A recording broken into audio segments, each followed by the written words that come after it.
তিনি তখন নেহাতি এক কিশোর শিল্পী মানুষ। বাড়িতে মাকে খুব ইচ্ছে বেনারসি শাড়ি পরে রাজরাজেশ্বরী রূপে দেখবে, কিন্তু মা তো মাই, তার বেনারসি বা কী তাঁতের শাড়ি বা কী। একদিন এক উকিলবাবু এসছে বেনারস থেকে, দারুণ বেনারসি শাড়ি কিনে মাকে পরাবে। বাড়িতে কালী পুজো হয়, সেই শাড়ির কি একটা অংশ মাকে পরিয়েছে আর বাকি অংশ এই মায়ের জন্য নিয়ে এসছে। সেই ছেলের তো ভীষণ অভিমান, মা তুই এরকম ছোট একটা অংশ পরবি? তো ঘুরতে ঘুরতে আদ্যাপীঠে এসেছে, যখন দেখে আদ্যামা একটা ৮ হাত বেনারসি শাড়ি পরেছে।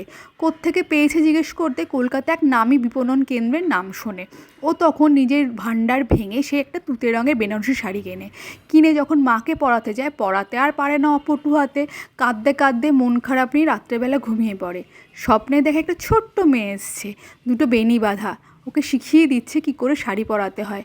তারপর দরজা খোলা হলো ঘুমের শেষে, দেখে মা সেই রাজরাজেশ্বরী রূপে। জয় শ্রী